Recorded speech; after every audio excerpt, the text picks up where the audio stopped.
La ministre de la Transition énergétique et du Développement durable, Leïla Ben Ali, a annoncé que le Maroc, qui a réussi pour la première fois de son histoire à entrer sur le marché mondial du gaz liquéfié, a reçu des dizaines d'offres d'entreprises internationales, qui ont été étudiées par un comité spécial et signera le premier contrat offshore cette semaine. Aujourd'hui, lundi, en réponse à une question orale sur l'investissement et le développement d'infrastructures de base pour recevoir du gaz naturel de l'étranger et l'utiliser à l'horizon de la sécurisation de la souveraineté énergétique, a déclaré Ben Ali, lors de la session hebdomadaire des questions orales à la Chambre des représentants, que ces offres ont fait l'objet d'une procédure urgente et précise d'études et de négociations avec les entreprises concernées ont été conduites par une commission spéciale créée à cet effet. Le ministre a souligné que le Royaume a élaboré un plan d'urgence pour répondre à ses besoins en électricité, qui nécessite un demi-milliard de mètres cubes de gaz naturel, par an à court terme, notant que la capacité totale de stockage des matières pétrolières au Maroc est de 1,8 million de tonnes, qui couvre 57 jours de consommation nationale totale.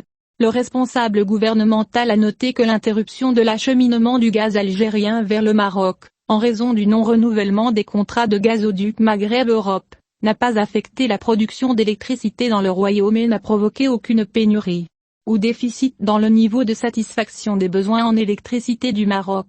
En réponse à une autre question orale, sur la stratégie du ministère pour sécuriser la réserve énergétique du Royaume, le ministre a affirmé que dans le cadre de la politique ambitieuse menée par le Maroc pour relever le niveau du stock de réserve du pays et sécuriser les besoins des marchés nationaux, le ministère s'emploie à accompagner la mise en œuvre des projets programmés et à les accélérer par le secteur privé pour atteindre la capacité un stockage total supplémentaire de produits pétroliers s'élevant à 777 000 m3, avec un investissement financier de 2,7 milliards de dirhams à l'horizon 2023. Elle a souligné que le ministère de la Transition énergétique travaille à la mise en place d'un nouveau système de gestion du stock de réserve dans le cadre du partenariat entre les secteurs publics et privés, en plus de créer une structure institutionnelle qui assure le suivi attentif de ces projets.